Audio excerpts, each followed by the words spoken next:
Hi friends, പുതിയൊരു വീഡിയോയിലേക്ക് എല്ലാവർക്കും സ്വാഗതം. അങ്ങനെ നന്ദിനിയോട് വേദനയോട് മാപ്പ് പറയാണ് കമലാമ്മ. അപ്പോൾ നന്ദിനി വലിയ താല്പര്യമൊന്നുമില്ലാതെ സോറി എന്ന് പറയാണ്. അങ്ങനെ പറഞ്ഞാൽ പോരാ, പേരെടുത്ത് വിളിച്ച് മാപ്പ് പറയണമെന്ന് പറയാം കേട്ടോ.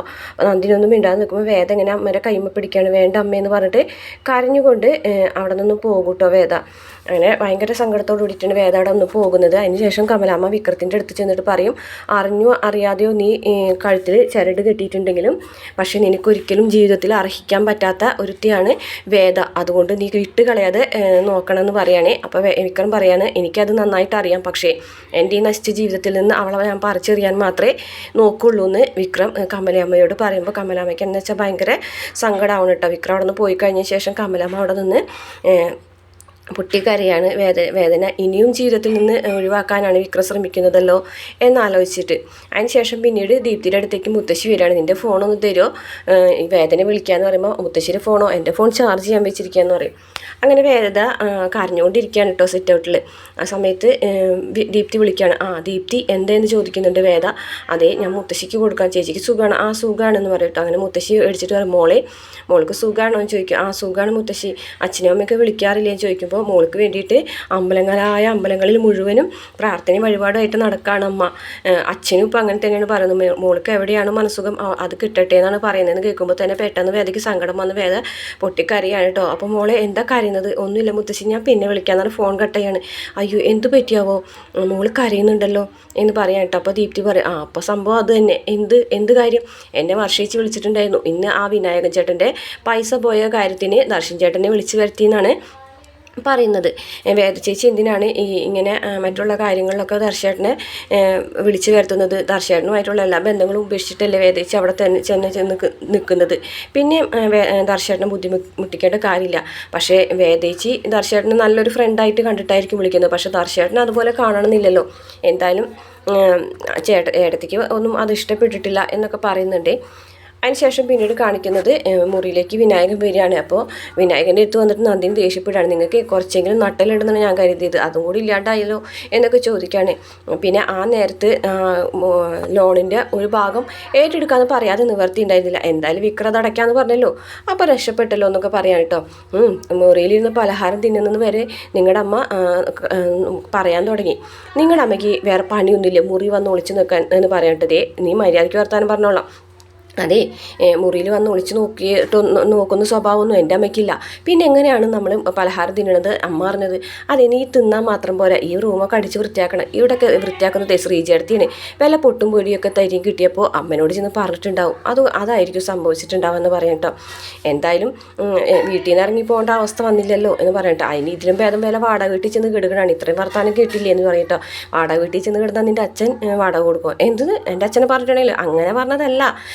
ഇപ്പോഴത്തെ അവസ്ഥയിൽ ഒരു വാടക വീടൊക്കെ എടുത്ത് മാറാന്ന് വെച്ചാലേ അത് നിസ്സാര ചിലവല്ല, അതൊന്നും നടക്കണ കാര്യമില്ല, ഇവിടെ തന്നെ കഴിഞ്ഞുകൂടിയേ പറ്റൂ എന്നൊക്കെ പറയാനിട്ട്. ഇതൊന്നും കേട്ടിട്ട് നന്ദിനിക്ക് വലിയ തൃപ്തിയൊന്നും വരുന്നില്ല. നന്ദിനാണെന്നുണ്ടെങ്കിൽ ദേഷ്യപ്പെട്ട് ഇരിക്കുകയാണേ.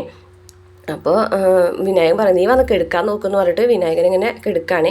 അതിനുശേഷം പിന്നീട് വിക്രം കുളിച്ച് വരുന്ന സമയത്ത് വേദ സിറ്റ് ഔട്ടിലിരുന്ന് കരഞ്ഞുകൊണ്ടിരിക്കുകയാണ് കേട്ടോ. കണ്ണൊക്കെ തുടയ്ക്കുന്നുണ്ട്.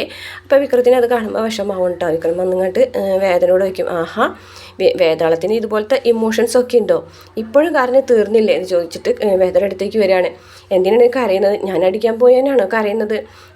അപ്പോൾ അല്ല, അതിന് നിങ്ങൾക്ക് അപ്പം തന്നെ അമ്മ മറുപടി തന്നല്ലോ, പിന്നെന്താ ഞാൻ താങ്ക്സ് പറഞ്ഞ സമയത്ത് നീ കണ്ണ് നിറഞ്ഞവിടെ നിന്ന് പോയത് എന്നൊക്കെ പറയുകയാണേ.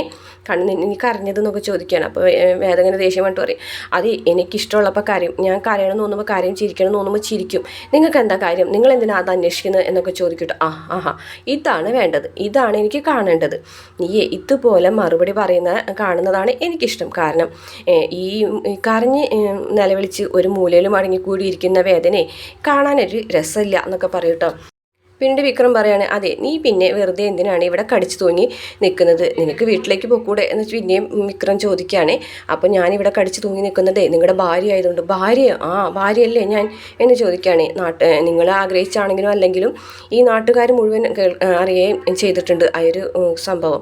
പിന്നെ എന്താണെന്ന് ചോദിക്കുകയാണ് കേട്ടോ. അതിന് ശേഷം വേദ എഴുന്നേറ്റ് പോകാൻ പോകുമ്പോൾ പിന്നിലേക്ക് തിരിഞ്ഞെന്ന് പറയും, ഞാനിവിടെ വന്നപ്പോൾ വിചാരിച്ച തീരുമാനങ്ങളിൽ നിന്ന് കാലാനുസൃതമായി ഞാൻ ചില മാറ്റങ്ങൾ വരുത്തിയിട്ടുണ്ട്. പക്ഷേ ഇന്നലെ വരെ കണ്ട വേദനയല്ല ഇനി നിങ്ങൾ കാണാൻ പോകുന്നത്. ഇനി മുതലുള്ള വേദ വേറെയായിരിക്കും എന്ന് പറയും കേട്ടോ. അതെന്താ അങ്ങനെ? അത് അങ്ങനെ തന്നെയാണ്.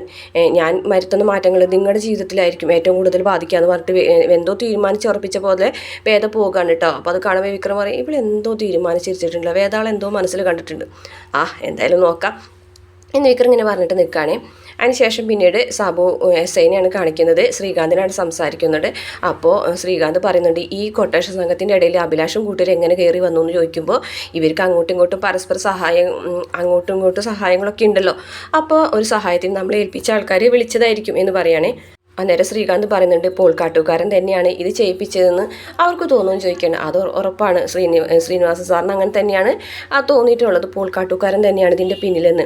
എന്തായാലും അവൻ തോക്കെടുത്ത നിലയ്ക്ക് ഇനി അവനെ അറസ്റ്റ് ചെയ്യാനായിട്ട് എളുപ്പമാണ് എന്ന് പറയൂട്ടോ.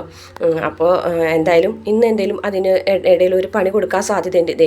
എൻ്റെ കയ്യിലൊരു ഫോൺ കിട്ടിയിട്ടുണ്ട്, നാളെ തന്നെ വേണമെങ്കിൽ ഒരു ഫോട്ടോ കിട്ടിയിട്ടുണ്ട്, നാളെ തന്നെ വേണമെങ്കിൽ ഇതിൻ്റെ പേരിൽ അവനെ അറസ്റ്റ് ചെയ്യാമെന്ന് പറയണ്ട. അപ്പോൾ ആ ഫോട്ടോ നോക്കിയിട്ട് വിക്രം തോക്ക് ചൂണ്ടി നിൽക്കുന്ന ഫോട്ടോ നോക്കിയിട്ട് ശ്രീകാന്ത് പറയും, ഇത് ചിലപ്പോൾ ശ്രീനിവാസൻ്റെ ഫോട്ടോ ആയിരിക്കും, തോക്കായിരിക്കും, അത് നമുക്ക് തെളിയിക്കാനൊന്നും പറ്റൂല. പിന്നെ പറയുന്നുണ്ട്, എന്തായാലും ഇതുകൊണ്ട് എനിക്കൊരു ഉപകാരം ഉണ്ടെന്ന് ശ്രീകാന്ത് പറയാണ് കേട്ടോ. അതിന് ശേഷം ശ്രീകാന്ത് ആ ഫോട്ടോ വേദന ഫോണിലേക്ക് അയച്ചു കൊടുക്കുകയാണ്. എന്നിട്ടൊരു വോയിസ് മെസ്സേജും കൂടിയിട്ട് ഇടാണ്. ഇതേ കണ്ടില്ലേ, കണ്ണി കണ്ട ആൾക്കാരുടെ തോക്കിൻ്റെ മുന്നിൽ നിർത്തുന്ന ഒരു ഫോട്ടോ ആണിത്. മറ്റുള്ളവരെ ജീവൻ എടുക്കാൻ ശ്രമിക്കുന്ന ആൾക്കാർക്ക് ജീവനും അങ്ങനെ തന്നെ പോകും. വല്ലവരുടെ കത്തിക്കും തോക്കിനും വേണ്ടി ജീവിതം കളയാൻ നിൽക്കുന്നവൻ്റെ കൂടെ നീ ജീവിക്കേണ്ട, ഇനിയും തിരിച്ചു വരാൻ നിനക്ക് അവസരം ഉണ്ടെന്നൊക്കെ പറഞ്ഞിട്ടാണ് ഒരു വോയിസ് മെസ്സേജ്.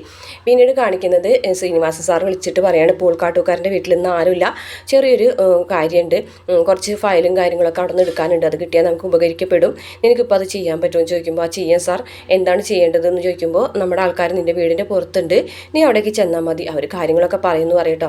ശരി സാർ, ഞാൻ പോകാം എന്ന് പറഞ്ഞിട്ട് വിക്രം ഒരുങ്ങി വരുന്ന സമയത്ത് വേദ അവിടെ വന്ന് നിൽക്കുകയാണ്.